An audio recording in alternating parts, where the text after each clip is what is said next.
Pessoal, beleza?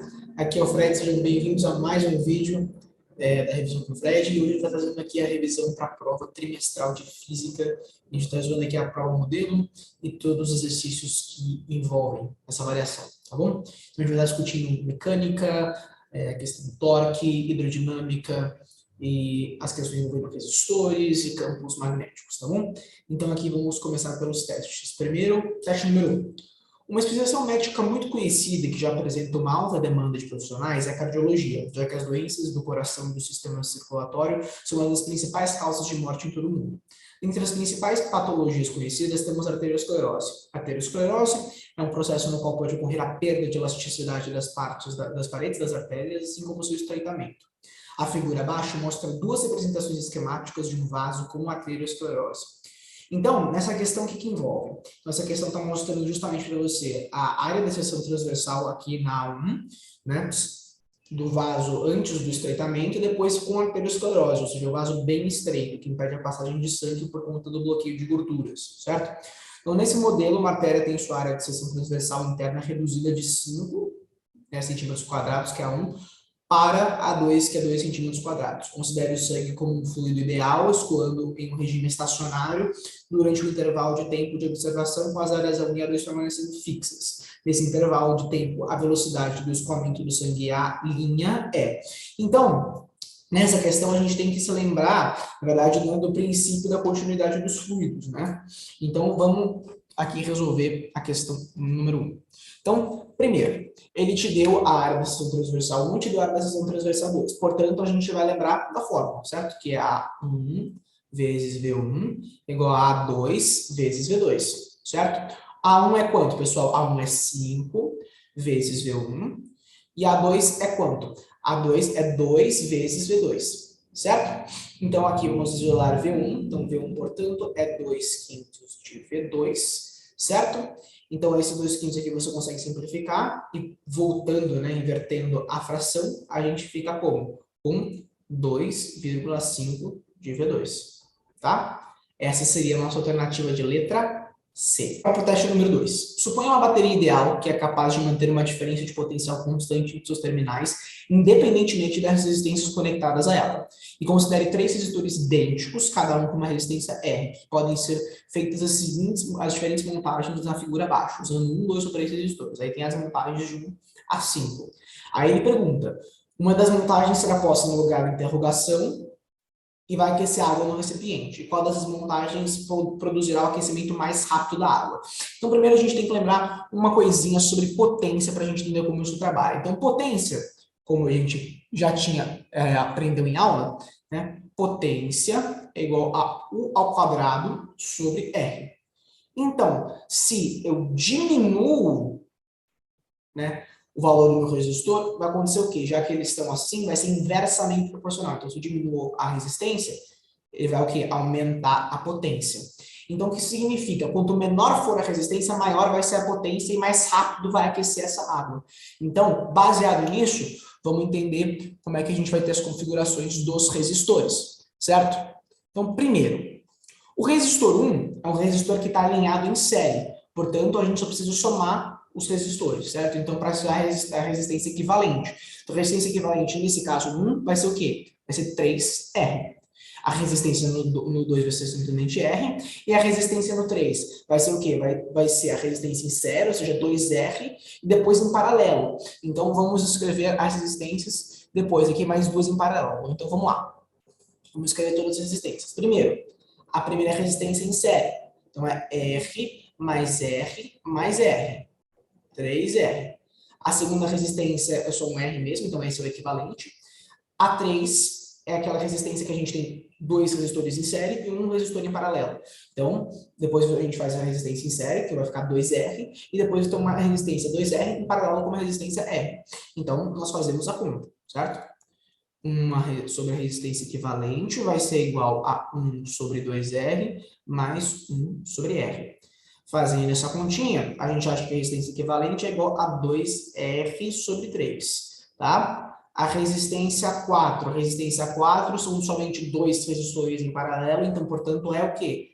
Resistência equivalente é R sobre 2, certo? Porque se eles têm o mesmo valor de resistência, a gente pode pegar o valor dele pelo número de resistores que tem esse mesmo valor, portanto, R sobre 2. E a resistência 5 é a mesma premissa, certo? Temos 3 resistores com a mesma resistência, então a gente pega o valor da resistência e divide pelo número de resistores que tem essa resistência. Vai ser o quê? R sobre 3. Tá bom?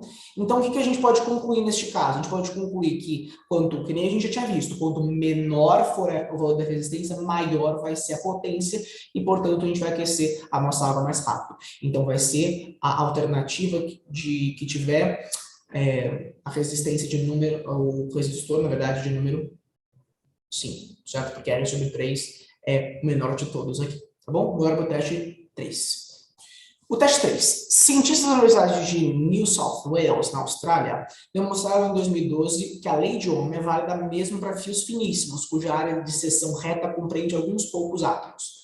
A tabela apresenta as áreas de comprimento de alguns dos fios construídos respectivamente com as mesmas unidades de medida. Considere que a resistividade mantém-se constante para todas as geometrias, uma aproximação confirmada pelo estudo. Então, o que ele está te dando aí nessa tabela? Ele está te dando os fios de 1 a 4, está te dando a área da seção, o comprimento e a resistência. Então, neste caso aqui, a gente está trabalhando com a segunda lei de Ohm, entendeu? E agora ele quer que a gente determine depois, em ordem crescente, as resistências elétricas dos fios. Então, vamos lá. Então, esse aqui esse exercício aqui é mais para a gente ver o conceito de segunda lei de Ohm. Então, vamos lá. Segunda lei de Ohm. Qual que vai ser a nossa fórmula da segunda lei de Ohm, pessoal? Vai ser que a resistividade é igual a uma constante, certo? Vezes o comprimento sobre área, tá? Essa é a segunda lei de Ohm. Então, baseado nisso, vamos agora responder o exercício. Então, para o fio 1, o fio 1, ele quer descobrir a resistividade do fio 1, ele te deu o comprimento, te deu a área. Nesse caso aqui, não tanto faz ele te dar constante ou não, porque como propriamente diz uma constante, então não vai interferir no resultado do exercício, tá? Então, a resistência vai ser o quê? Vai ser a constante vezes o comprimento do fio 1, o comprimento do fio 1, nesse caso aqui, seria 312, certo? Sobre a área, e nesse caso aqui seria 9. Fazendo as continhas, a gente acha que a resistividade nesse aqui é de 34,6 ohms, tá? Fez a constante no caso, tá? Agora, no fio 2. No fio 2, a gente tem que a resistividade vai ser essa constantezinha, vezes a área da seção, que é 42 dividido por 4, a gente vai ter a resposta de 11,7 ohms, tá? Para o fio de número 3, a gente vai ter que a resistividade vai ser essa constantezinha, vezes o comprimento dele, no caso aqui é 54, dividido por 2. Então, nesse caso aqui, a gente vai ter uma resistividade de 27 ohms. E aqui do ladinho, para o fio 4, a gente vai ter o quê? A resistividade vai ser igual a essa constantezinha, vezes 106 do comprimento, sobre 4 da área. Então, a resistividade aqui vai ser igual a quanto, pessoal? A 1, desculpa. Li a tabelinha errada. A 1, tá? Então, a resistividade vai ser quanto? 106 ohms, tá? Ele quer o quê? Ele quer a ordem crescente. Então, qual que é a menor de todos? É a resistividade no fio 2, então a resposta. Resistividade no fio 2 vai ser maior que a resistividade no fio 3, que vai ser maior que a resistividade no fio 1, que vai ser maior que a resistividade no fio 4. Tá bom? Então, a nossa resposta é essa aqui. Certo? Então, bora para o próximo teste. Eu preciso usar a board, porque é um teste conceitual, né? Então, vamos lá. A figura 1, adiante, apresenta um ímã permanente em forma de barra, onde N e Sul indicam respectivamente os polos norte e polo sul. Suponha que a barra seja dividida em 3 pedaços, como mostra a figura 2, colando lado a lado 2 pedaços extremos, como indicada a figura 3. Então, é correto afirmar que eles. Então, primeiro, agora a gente vai estar trabalhando no princípio da subdivisão dos ímãs. Então, se a gente pega um ímã e quebra esse ímã, quando essa quebra ocorrer, os próximos ímãs, ou seja, os ímãs que vão se originar dessa divisão, vão formar novos polos norte e sul. Então, com base nisso, a gente pode concluir o quê? Que quando quebrar a figura número 1, a gente tem o polo aqui norte sendo formado, né? E o A é o sul, seu oposto. E, por consequência, essa barra do meio aqui vai ter o polo norte aqui, certo? Já sentido atraído pelo polo sul, né? Que seria a letra A.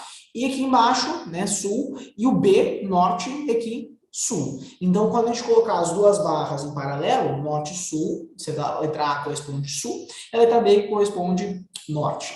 Então, elas vão acontecer o quê? Já que elas têm a mesma carga, as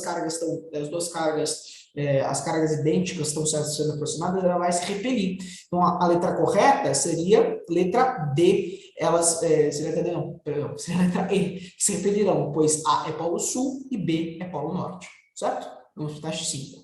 No circuito elétrico das residências, há algumas chaves disjuntoras que se desligam automaticamente em caso de sobrecarga. Na cozinha de uma casa, pode ocorrer de funcionarem ao mesmo tempo uma geladeira de 1000 watts, um forno de 2100 watts, uma lâmpada de 50 watts e um liquidificador de 150 watts. Se essa casa possui uma rede elétrica de 110 volts, o disjuntor da cozinha deve ser capaz de suportar no mínimo quantos amperes. Então, essa é uma questão que está envolvendo potência. Então, vamos lá. Então, a primeira coisa que a gente tem que fazer neste exercício é lembrar a fórmula da potência, ou seja, potência é igual a U vezes I. Certo? Por se tratar de um disjuntor, a gente pode fazer a soma da quantidade de quanto de potência o disjuntor consegue suportar, certo? Que é a somatória de todos aqueles watts que tinham no enunciado. Então, vai ser a soma de quê? Vamos fazer aqui do ladinho, de 1000 watts mais 2100 watts mais 50 watts mais 150 watts. Fazendo essa sominha, a gente vai ter o valor de 3.300 watts. Então, substituindo aqui na fórmula de potência, 3.300 watts é igual a U, que é a diferença de potencial, certo? Então, U vai ser 110, seria no exercício, vezes I. Fazendo essa divisão, a gente vai ter que o I é igual a 30 amperes, tá? Vamos para agora para o próximo teste. O estresse pode fazer com que o cérebro funcione aquém de sua normal capacidade. Atividades esportivas ou atividades lúdicas podem ajudar o cérebro a normalizar suas funções. No certo esporte, corpos cilíndricos idênticos com massa de 4 kg deslizam sem atritos numa superfície plana. Numa jogada, um corpo A movimenta-se sobre uma linha reta, considerado o eixo X do referencial, com velocidade de módulo 2, e colide com outro corpo B em repouso sobre a mesma reta. Por efeito de colisão, o corpo A permanece em repouso e o corpo B passa a se movimentar sobre a reta.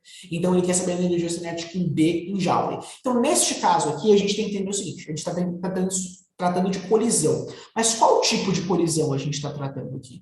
Então, uma coisa que vai deixar mais fácil a gente entender se é uma colisão parcialmente, parcialmente elástica ou se é uma colisão perfeitamente elástica ou perfeitamente inelástica, é a questão do repouso, ou se vai caminhar junto um corpo com o outro.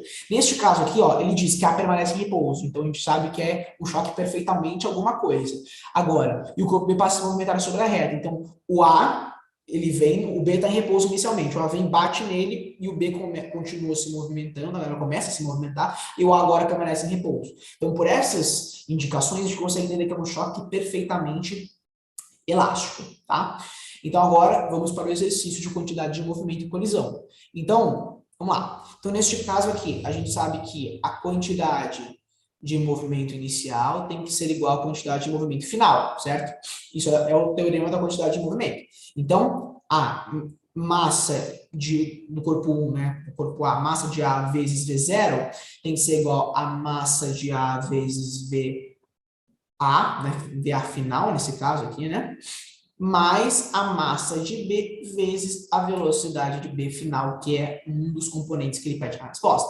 Então, ó, a massa inicial aqui, ele vem com 4, com uma velocidade inicial de 2, tá? Aí, aqui neste quesito, a gente nem precisa colocar 4, por quê? Porque ele diz que no final a velocidade de A vai ser 0, porque ele vai estar em repouso, então vai cortar isso aqui. 0, mais a massa de B, que é 4, eles têm a mesma massa também, né? Porque se fossem corpos de massa diferentes, a história seria outra, tá?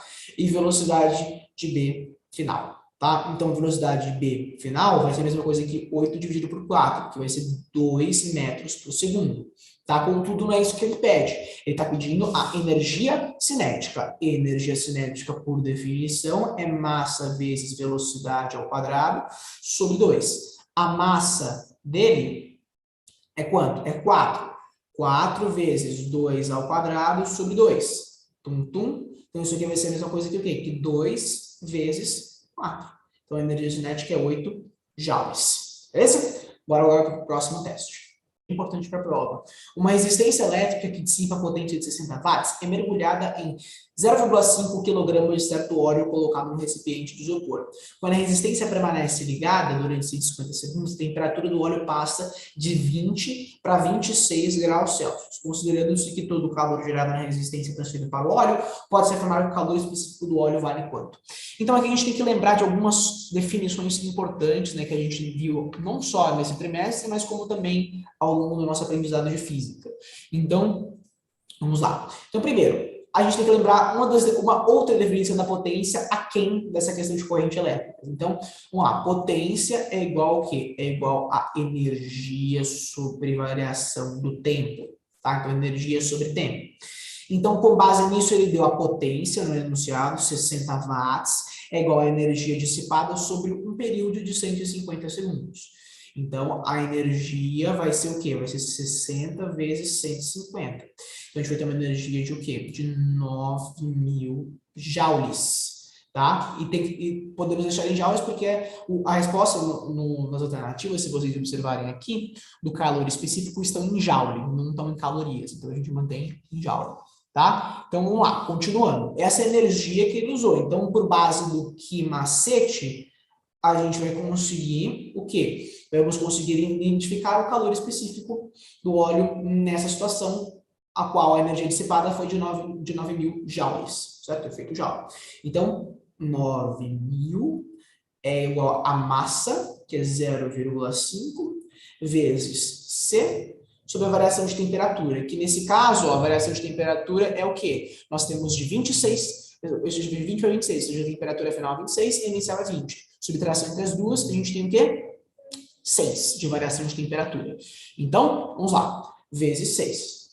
Então, C vai ser igual a 9.000 sobre 3. 9.000 dividido por 3 dá 13.000, que é a mesma coisa que 3 vezes 10 a terceira, joule, tá? Por o quê? Então, vamos lembrar aqui a notação. Então, é 3 vezes 10 a terceira joule por quilograma grau Celsius. Então, para a gente evitar erros de anotação, a gente, se for um teste, dá uma olhada nas alternativas, elas geralmente seguem o mesmo padrão de anotação, ou seja, se vai usar gramas, unidade de quilogramas, calorias, unidades de joule e por aí vai, a gente sempre tem que dar uma boa olhada nas alternativas para ver qual medida está trabalhando, ou quando for uma questão estatística, dar uma olhada no que o exercício está usando, e depois, ou uma constante que está sendo usada para você manter as mesmas unidades. Certo? Então, bora para o próximo teste. Mais trabalhosos que tem nessa prova modelo, mas ele é bem interessante. Dentre as alternativas descritas abaixo, assinala aquela que indica um aparelho que com maior consumo de energia em quilowatt-hora. Então, essa aqui a gente tem que ver todas as alternativas para identificar qual delas tem maior consumo. Então, vamos alternativa por alternativa. Uma panela elétrica de 1.500 watts usada durante 10 horas. Então, vamos lá. Então, nós sabemos que, novamente, pessoal, nós sabemos que potência, por definição, é igual a E, energia dissipada, sobre ΔT. Então, vamos lá, para a primeira alternativa de letra A, 1.500 é a potência que ele deu em watts, é igual a energia dissipada sobre 10. Então, a energia dissipada, nesse caso aqui, vai ser de 15.000. Ok? 15.000. Watt hora. Quilowatt-hora é 10 a terceira, então vai ser 15 kWh. Tá? Deixemos isso aqui de lado. Letra B. A letra B, ela pede o quê? Uma lâmpada incandescente de 0,12 kWh ligada por um período de 20. Então, Aqui ele já te deu em quilowatt, é só simplesmente aplicar nessa fórmula de potência, que é o que a gente vai estar usando basicamente esse exercício inteiro, tá? Então, vamos lá. A segunda, a gente vai ter 0,12, certo? Igual a E sobre 20. Então, E é igual a 20 sobre 0,12.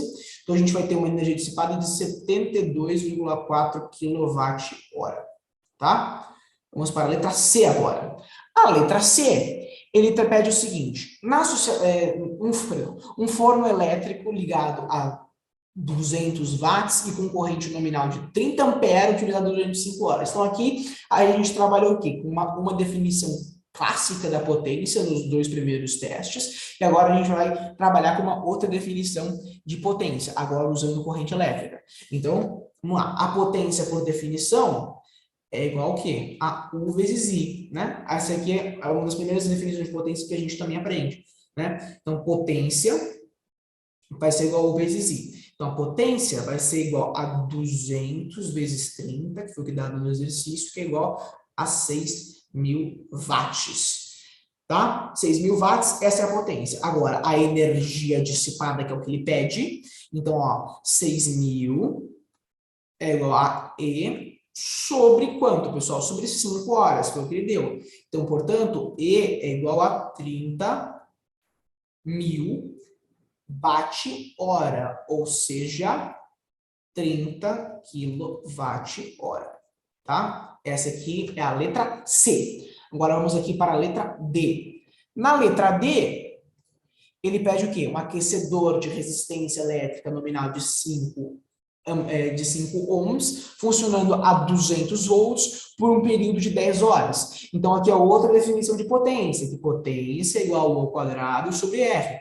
Então, portanto, a gente vai ter que a potência vai ser igual a 200, né, ao quadrado, 200 vezes 200, sobre 5. Né? Simplificando aqui, a gente vai ter o valor de 8.000 watts, ou seja,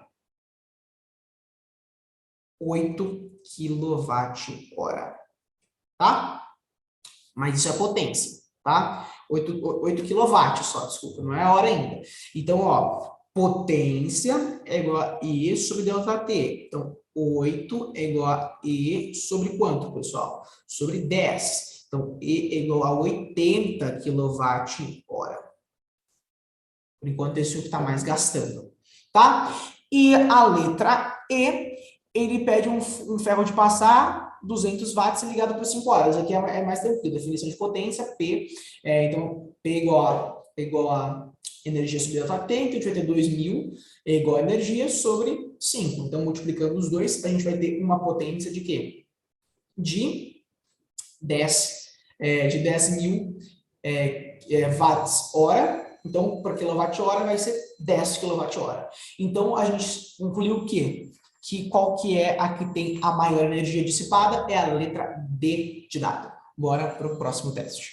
Submetida a VA menos OB, ou seja, diferente potencial nesse teste de 9 a 40 volts, a resistência equivalente entre A e B em ohms e a intensidade da corrente 2 em ampere valem respectivamente.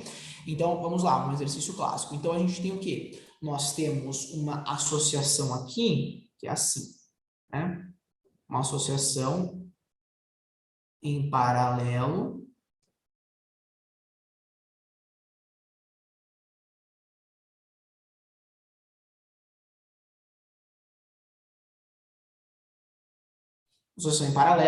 e quais são os nossos valores de resistência? 4, 5 e 20, tá? Então, a gente tem os exatores quais? 4, 5 e 20, tá? Então, vamos calcular a resistência equivalente. Como vamos calcular a resistência equivalente? Pela forma clássica. Então, 1 sobre resistência equivalente é igual a 1 sobre 4 mais 1 sobre 5 mais 1 sobre 20. Então, o mínimo aqui seria 20. Então, 20 resistência equivalente é igual a 5 mais 4 mais 1. Então, aqui nós teremos 20 resistência equivalente é igual a 10. Resistência equivalente é igual a 10 sobre 20. Isso aqui é igual a meio. Então, vimos aqui que a resistência equivalente é o que está embaixo, então a resistência equivalente nesse caso aqui são 2 ohms. Calculando já a nossa resistência equivalente, que foi um dos pedidos do enunciado, a gente vai colocar uma corrente que passa por este fio 1, tá? Pelo fio 2 e pelo fio 3. Primeiro para o fio 1, tá? Para o fio 1, nós teremos o quê? U é igual a R vezes I. Portanto, U é diferente potencial que é 40 dado no enunciado, aqui o resistor é 4 no 1 vezes I. Portanto, I é igual a 10 ampere. Ele pediu no fio 2, mas eu vou calcular de todos por meios didáticos, tá?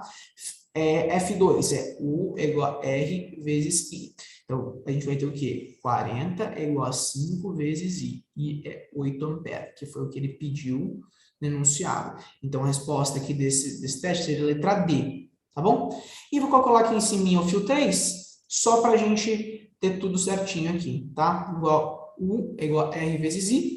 Então, U é 40, o R é 20, o I, portanto, vai ser 2 ampere. Ok? Mas a nossa resposta, vou deixar aqui destacado para a gente, a nossa resposta vai ser a letra D de dado, tá? Esses dois dados aqui. Tá bom? Bora para o próximo teste. Teste 10. Dois fios retilíneos e paralelos perpendiculares ao plano do papel são percorridos por correntes de mesma intensidade, sentidos contrários, conforme indica a figura no fio A. A corrente tem o sentido de aproximação do leitor e o vetor B, que melhor representa a indução. Tá. Então, o que ele está pedindo? Ele está pedindo aqui qual que vai ser a resultante desse campo magnético. Então, a gente vai ter que usar o quê? A regra da mão direita para responder esse teste, tá? Então, vamos lá. Então, colocando aqui o ponto, aqui esse ponto está fazendo o quê, pessoal? Esse ponto está saindo do papel, né? Deixando aqui um esbocinho. Este ponto está entrando no papel, né? E aqui é o ponto P. Ok? Aqui é o ponto P. Então, regra da mão direita. Então, este aqui ponto, ele está o quê? Ele está saindo do papel. Então, colocando aqui o seu polegar na direção da saída da corrente, a gente vai ter o quê? Que no ponto A, essa corrente vai fazer o quê? Vai ir para cima. Então, a gente vai ter aqui a intensidade da corrente para cima. E aqui tem uma pegada bem interessante nesse exercício. E o outro é o que? O dedo, seu polegar entrando. Então, é o que? Para baixo. Tá?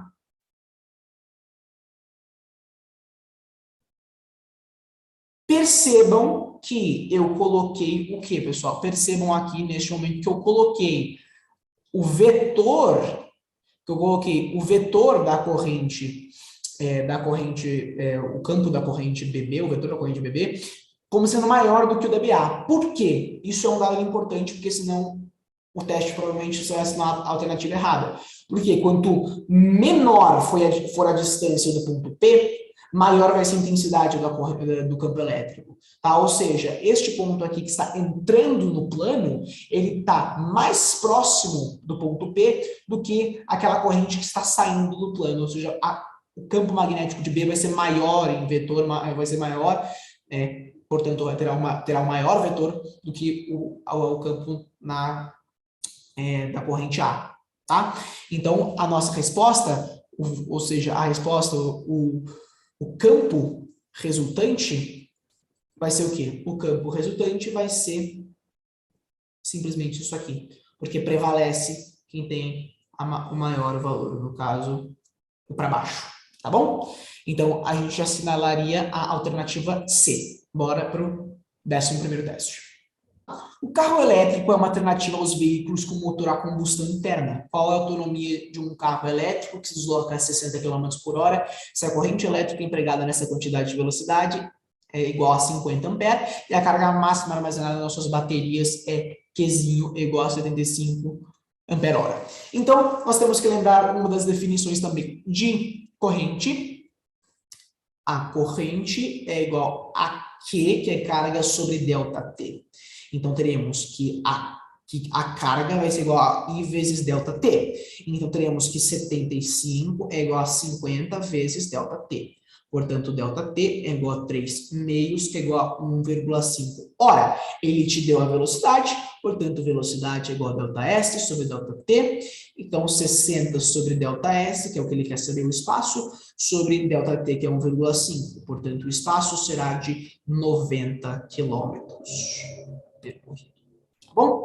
Essa aqui, a única pegada era você lembrar dessa definição de corrente.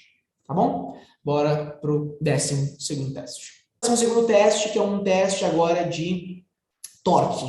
Então, uma cancela manual é constituída de uma barra homogênea AB de comprimento L, 2,4 metros, e a massa M, 10 kg, está articulada no ponto O, onde o atrito é desprezível. A força F tem direção vertical em sentido descendente, como mostra na figura acima. Considerando a aceleração da gravidade de 10 metros por segundo quadrado, a intensidade da força mínima que se deve aplicar em A para iniciar o movimento de subida da cancela é.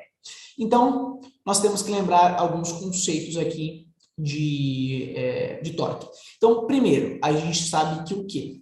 Vamos desenhar aqui esta barra no whiteboard. Então, vamos lá. Vamos desenhar essa barra aqui no whiteboard. Nós temos aqui uma barra, certo? Aqui com o pontinho dela aqui, certo? Um pitoquinho aqui em cima. Aqui nós temos o B, nós temos o A, tá? Nós sabemos que todo o comprimento desta barra vale 2,4. Nós sabemos também que deste pitoquinho para cá vale 2, tá? E nós, por consequência, sabemos que deste pitoquinho para cá vale 0,4, porque o total é 2,4, tá? Isso é algo que a gente sabe. Além disso, eu já vou colocar aqui, o movimento horário tem que ser igual ao movimento anti-horário, tá? Então, ó, vamos lembrar que por ser uma cancela, uma barra, onde que vai estar concentrada a força-peso? No centro, tá? No centro de massa desta cancela, que é justamente no meio dela, tá? Que é mais ou menos aqui, a força-peso para baixo. Então, a gente sabe o quê? Que daqui para cá a gente vai ter 1,2, porque quebra essa distância no meio, tá? E todo o resto aqui vai ser quanto? 0,8, porque sabe que tudo aqui vale 2. Então, baseado nisso, ele quer que a gente calcule neste ponto P aqui, né? O valor da força mínima. Então, como consequência, a gente já descobriu isso. Então, a gente sabe que o peso da barra vezes a distância, certo? No movimento horário, né? Vamos assumir essa orientação, tá? Tem que ser igual ao movimento anti-horário. Qual que é o movimento anti-horário, pessoal? É o movimento que vem daqui para cá. Então, a gente vai saber de uma força que vai percorrer uma distância de quanto daqui para cá? 0,4. Então, o peso da barra, ele deu que a massa dela é 100, desculpa, é 10, então, portanto, o peso dela é 100. Então, é 100 vezes 0,8, né? Porque considerando que ela esteja neste ponto aqui de centro de massa, daqui para cá 0,8, como a gente concluiu, é igual a força vezes 0,4. Então, a força, portanto, vai ser igual a 100 vezes 0,8 sobre 0,4. Tá? Isso aqui é exatamente uma força de 200 newtons, é a força mínima. Qualquer força maior que isso vai desequilibrar esta cancela, certo? Agora, bora para as questões dissertativas, que é a mais dificilzinha dessa prova modelo, que é o seguinte: o Prêmio Nobel de Física de 2015 foi concedido a 2 pesquisadores que mostraram que o neutrino e o antineutrino possuem massa. O estudo dessas partículas elementares é hoje um dos ramos mais dinâmicos da física, com relevância desde a física de partículas até a cosmologia. Um dos experimentos mais recentes para melhorar a estimativa de massa do neutrino foi o CATRIN, que estudou a reação de decaimento da beta do trítio, isótopo de hidrogênio, representada a seguir. Então, o núcleo de trítio, inicialmente em repouso, sofre decaimento, resultando em um núcleo de hélio, um elétron e um antineutrino. Suponha que, após a reação, a quantidade de movimento do antineutrino é 9 vezes 10 a menos 24 kg metros por segundo, e os ângulos são θ 21 e 46, tá? Então, vamos lá. Então, é o seguinte, ele deu os dados de seno e cosseno, tá? Então, a gente vai concluir que este θ aqui é o 21 e o Outro símbolo é 46 graus Celsius, tá bom? Então, vamos lá. Sabendo que a conservação de quantidade de movimento total do sistema, ou seja, a conservação das componentes horizontal e vertical dessa grandeza, determina. Então, isso aqui vai ser bem importante, a gente vai entender por quê. Então, ele quer primeiro o módulo da componente vertical da quantidade de movimento do antineutrino. Então, estou trabalhando aqui primeiro.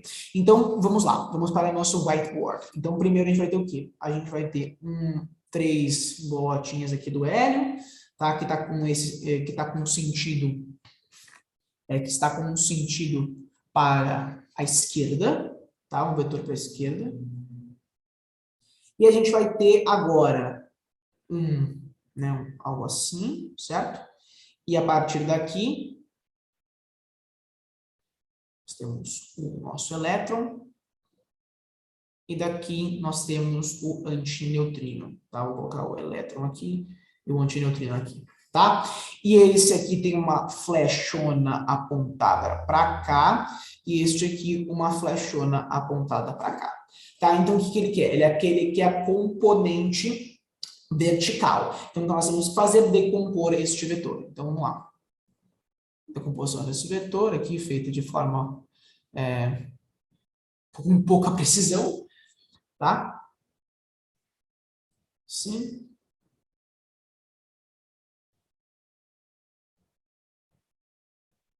Tá? Então, está feita a decomposição, tá? E ele disse que aqui é o θ e aqui é este símbolozinho que, por sinal, eu preciso lembrar como é que desenha ele.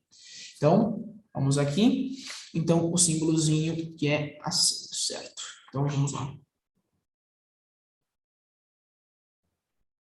Tá? Mais ou menos assim. Então, vamos entender agora. Certo. Então, nós temos esses dois ângulos e essas duas decomposições feitas. Então, agora a gente tem que assumir o seguinte. Nós sabemos, ele te deu que a quantidade de movimento do antineutrino é 9 vezes 10 a 24, ou seja, esta seta aqui é 9 vezes 10 a menos 24. Então, a partir disso, a gente consegue deduzir algumas coisas. Então, sabemos que este ângulo aqui, ele vai se replicar aqui, tá? Este ângulo vai se replicar aqui vai formar um ângulo de 90. Então, a gente sabe que isso aqui vale 9 vezes 10 a menos 24, tá? Não vou colocar toda a unidade, não. Mas se bem que eu tenho, que é bom, né, pra gente ir relembrando, certo? Menos 24. Então, a gente vai usar o quê? Este triângulo aqui, retângulo, para calcular a composição vertical. Então, a quantidade de movimento aqui é a quantidade de movimento Y, então a quantidade de antineutrino X. Então, a quantidade de movimento do antineutrino na vertical, ou seja, no eixo Y, é igual à quantidade, então lá, cateto oposto sobre hipotenusa. Então, a quantidade de movimento em A vezes o quê? Eu já estou facilitando isso, vezes o seno de sigma, tá? É igual a 9 vezes 10 a menos 24 vezes seno de sigma. Então, seno de sigma é quanto, pessoal? É 0,72. Então, vai ser este valor vezes 0,72. Então, vezes 0,72. Esta continha aqui, vamos dar uma olhada nas minhas anotações, é 6,48 vezes 10 a menos 24. O quê? De que unidade? Quilogramas vezes metros por segundo. Tá? Essa é a alternativa da letra A. Tá? Essa é a resposta da letra A. Então, vamos lá. Essa é a letra A. Agora, a letra B. Para a letra B, a gente tem que também entender um outro conceito interessante aqui, que ele quer o módulo da quantidade do movimento do elétron após a reação. Então, agora, ele quer o módulo da quantidade de movimento do elétron, ele quer a setinha aqui deste. E você pode perguntar, Fred, como assim? A gente vai conseguir achar isso, a gente não tem nem a componente vertical, nem a componente horizontal. Nós temos aqui. Como? Nós temos que entender que nós temos aqui isso aqui, certo? Isso é o que está acontecendo com o decaimento, né, deste isótopo de hidrogênio. Então, nós temos o quê? Nós temos para cá a quantidade de movimento do hélio, certo? Um zoomzinho aqui para vocês. E para cá, nós temos a quantidade de movimento do elétron e para cá, a quantidade de movimento do antineutrino, certo? Então, a gente tem que entender o seguinte, que quando a gente faz essa decomposição e nós traçamos aqui, certo? Agora, para traçar isso aqui vai ser um pouco complicado, né? Porque eu estou com uma caneta aqui. Então, e quando a gente faz o quê? Quando nós temos traçados aqui estas linhas, certo? Essas linhas aqui bem tortas, mas imaginem que elas estejam retas, nós temos que as componentes verticais, elas vão ser o quê? Elas vão ter o mesmo valor. Então, a componente vertical que eu achei do antineutrino aqui vai ser a mesma coisa que a componente vertical do elétron. Então, essa é a grande sacada dessa letra B, desse exercício como um todo, né? Porque ele não é tão difícil. Então, a gente sabe que o quê?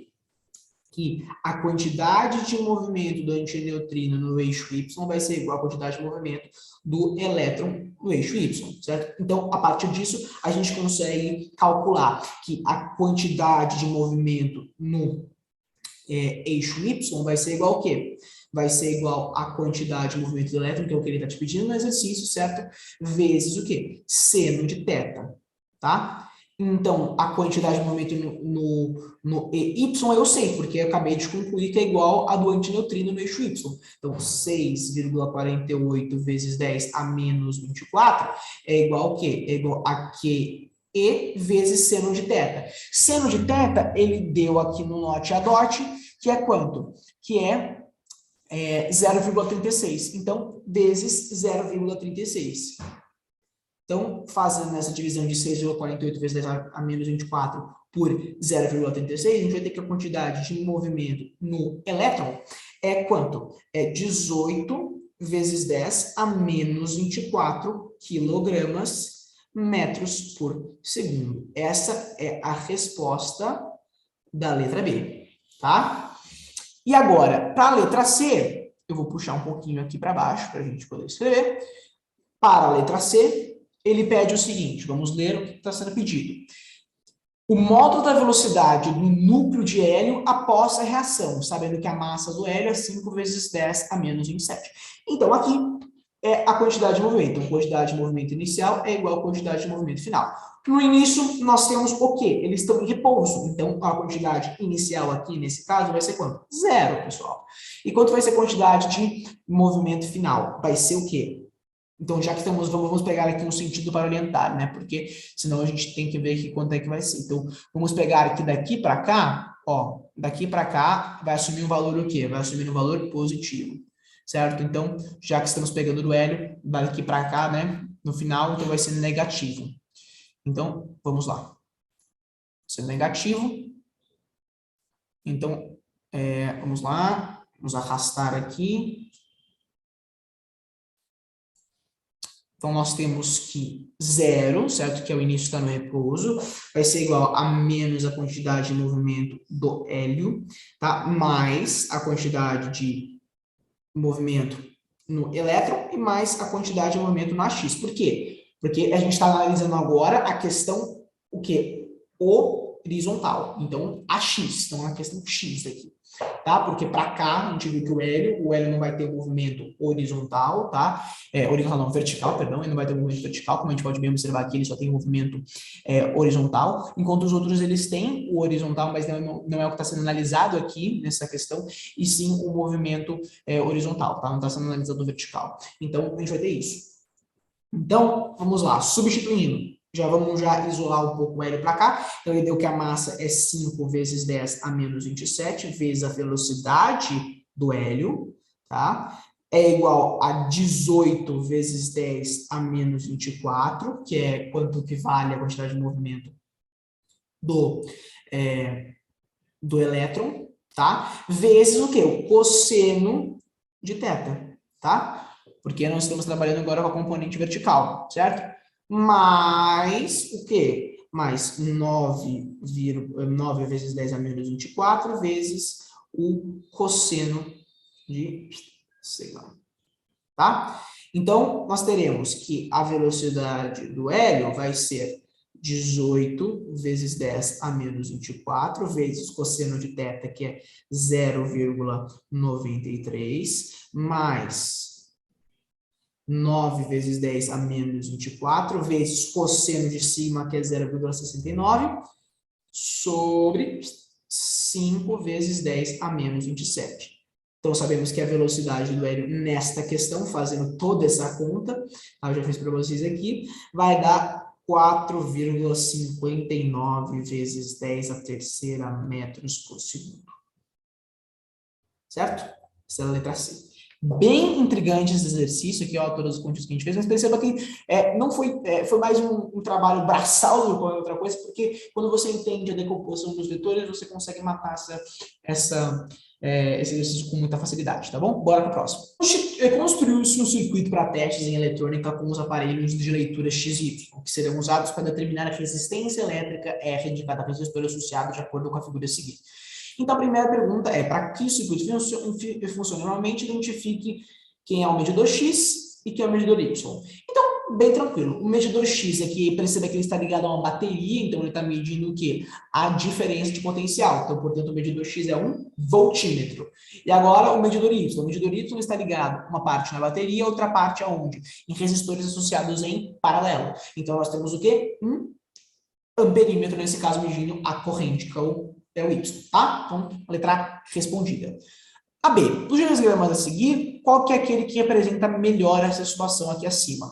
Então, o que a gente tem que entender? Que o X está ligado numa bateria e o Y está ligado uma parte na bateria e outra parte num resistores associados em paralelo.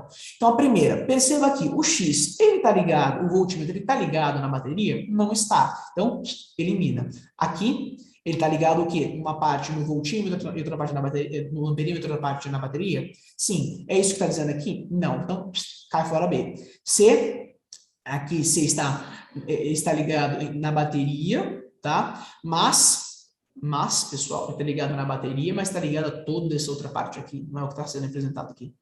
Cai fora. Aqui, mesma coisa, cai fora. Aqui, ele está ligado à bateria, uma parte com resistor, então, adeus. Aqui, adeus de novo, mesma situação. E G. O X está ligado aqui entre a bateria somente e o Y aqui ligado uma parte na bateria e outra parte em resistores, uma resistência que está em paralelo. Certíssimo, letra G. Bom? Agora, C. Considere que a bateria é de 9 volts e que os medidores e a bateria são ideais. Ao fechar a chave, ou seja, ligando tudo, agora ligando nesse sistema e passando a corrente. Qual vai ser a indicação do voltímetro e depois, se o amperímetro indicar 3, determine o valor de R. Então, para começar, se o voltímetro, qual vai ser a indicação do voltímetro? Então, bem simples, ele disse que aqui, ele disse no problema que a bateria bateria de 9 volts, então quando você ligar a chave, qual vai ser a indicação do voltímetro? 9 volts, simplesmente isso, sem nenhuma conta, tá? E agora, se o amperímetro indica 3, determine o valor de R. Então, primeiro nós temos o quê? Nós temos aqui uma bateria, né? Vou desenhar aqui para vocês, aqui assim, tá? Assim, tá? A corrente, ela vai do polo positivo para o negativo, então ela vai estar fazendo esse sentido, tá? Ele diz que mede 3 amperes, tá? E a gente sabe que o DDP é 9, tá? Pelo problema. Então, ele quer saber quanto é que vai valer esse resistor. Esse resistor, lembra, quanto é que vai valer esse resistor aqui, que já é o resistor equivalente? Ele vai valer R sobre 2. Por quê? Porque eles têm a mesma resistência, tá? Observem aqui, eles têm a mesma resistência, tá? R. Então, já que tem a mesma resistência, a gente pega o valor da resistência e divide pelo número de resistores que tem aquela resistência. R sobre 2, tá? Então, beleza. Então, vamos à definição da primeira lei de Ohm, que é U igual a R vezes I. Então, 9 é igual a R sobre 2 vezes 3. Então, 3R sobre 2 é igual a 9.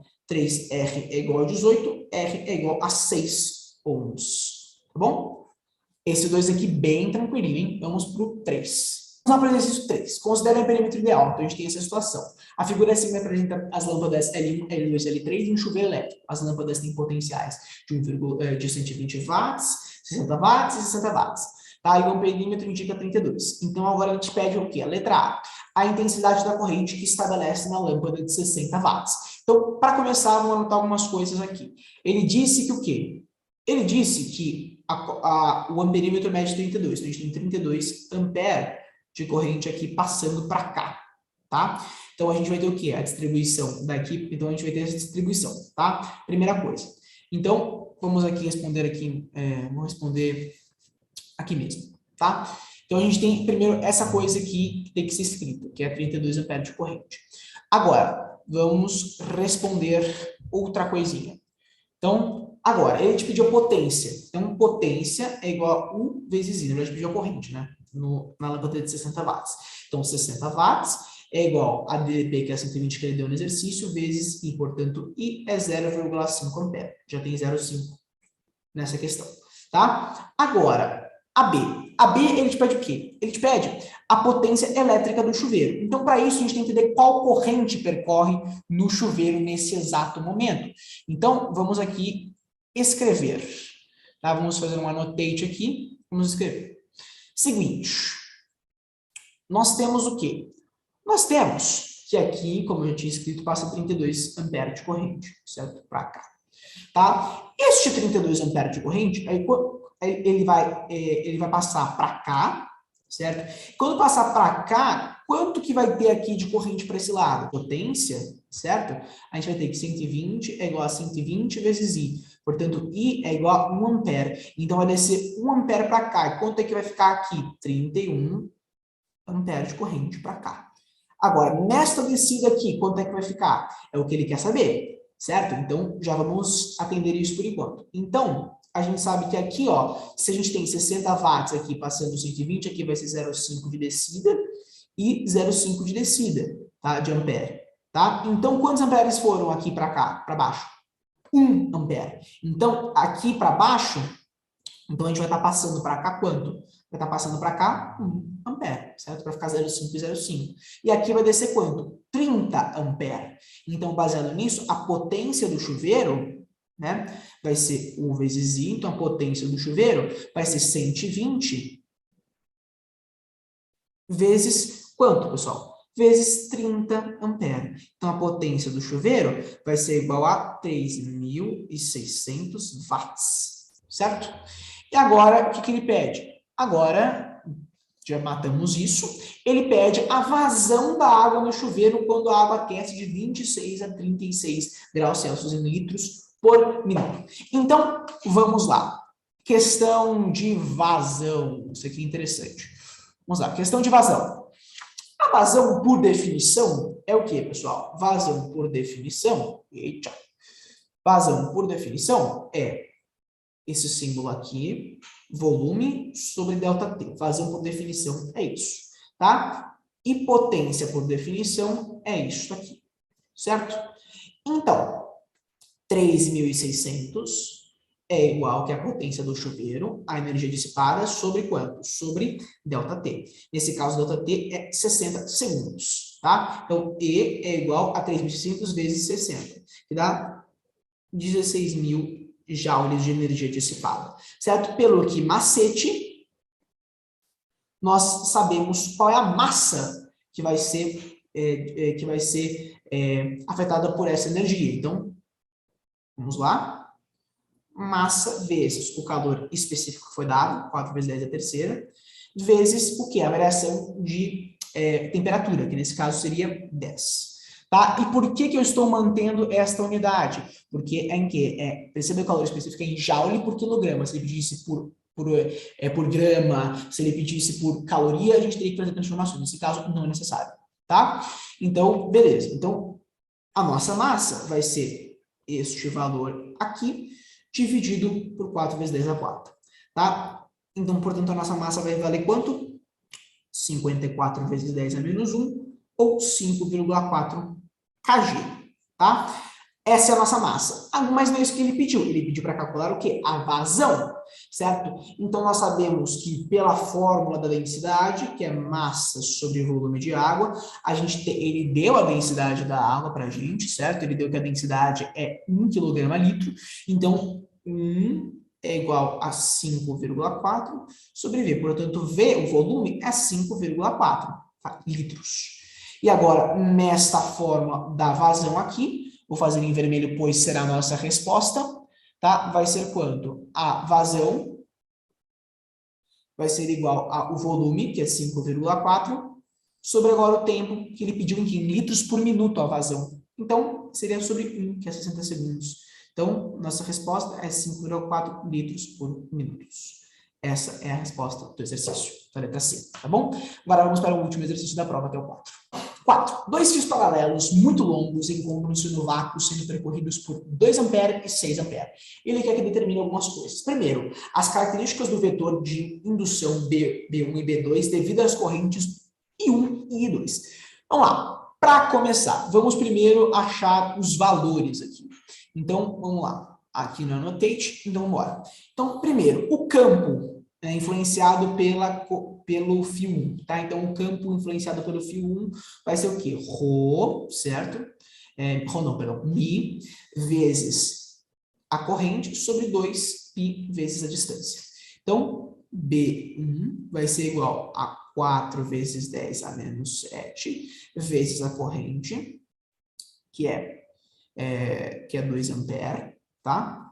Sobre 2π vezes a distância da corrente, que é da corrente ao ponto, né? 0,4.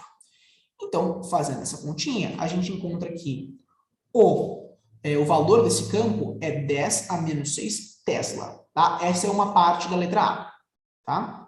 Vamos continuar resolvendo aqui embaixo, tá? Então, essa é uma parte da letra A. Agora, vamos calcular o campo da B. Mesma formuleta, só vou trocar os valores aqui. 10 a menos 7 é uma constante. O valor da corrente é 6 sobre 2π. Faltou um pizinho, né? Sobre 2π vezes a distância de B2, que é 0,6 mais 0,4, que é 1. Então, nós temos 1,2 vezes 10 a menos 6 Tesla. Tá? Então, nós temos esses dois valores. Tá? Baseado nesses dois valores, agora a gente não está com a resposta completa, porque ele pede também as características dele, que é o quê? Se ele está entrando ou se ele está saindo. Então, regra da mão direita. Então, primeiro para o ponto 2, botando o dedo no sentido da corrente, a gente acha o quê? Girando aqui que ele está o quê? Entrando o 2, tá? O 2 ele está entrando. Então, esse símbolozinho, tá? E o 1, regra da mão direita, posiciona ele aqui, ele está o quê, ó? Saindo. Então, esse aqui está saindo. Tá? Essa é a resposta da letra A, tá?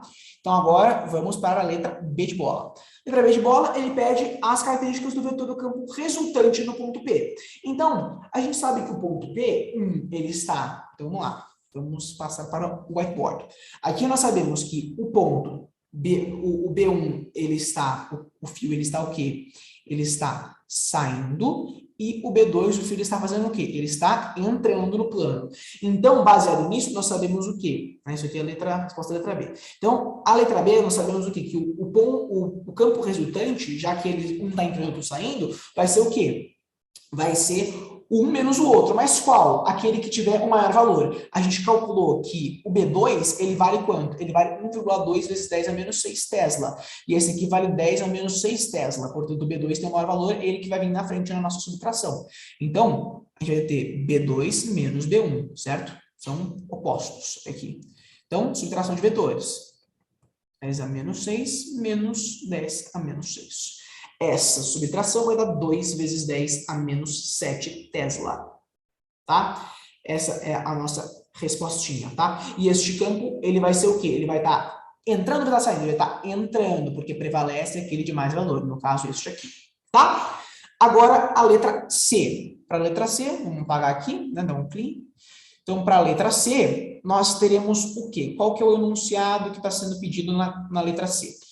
Na letra C, ele pede qual que deveria ser a razão de 1 para I2 para que o resultante no ponto P seja nulo. Ou seja, para que ele seja nulo, pessoal, a gente vai ter o seguinte. Para que ele seja nulo, eles já estão opostos, tá? Mas eles vão ter que o que agora? Vão ter que ser equivalentes. Um vai ter que ser igual ao outro para ser nulo, tá? Então, B1 tem que ser igual a B2. Portanto, Mi0 vezes a corrente de 1 tem que ser 2π vezes 0,4. Então, Mi0 vezes a corrente do 2 tem que ser 2π vezes a distância, que é 1, que não mudou. Tá? Então, este Mi vai sumir com este Mi. Aqui, este 2π vai sumir com esse 2π. Então, a gente vai ter que I1 é igual a 0,4 vezes I2, passando dividindo, nós teremos que I1 sobre I2 é igual a 0,4.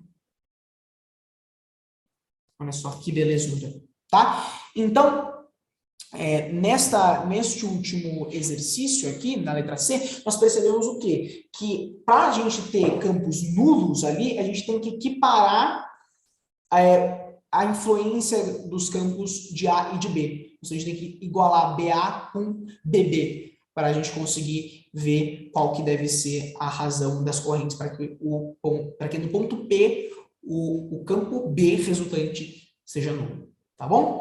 Então, essa aqui foi a aula de revisão, né? Basicamente fazendo a resolução da prova modelo, porque é uma prova realmente que está bem boa para ser estudada para a prova trimestral. E tem um apanhado de vários exercícios aqui.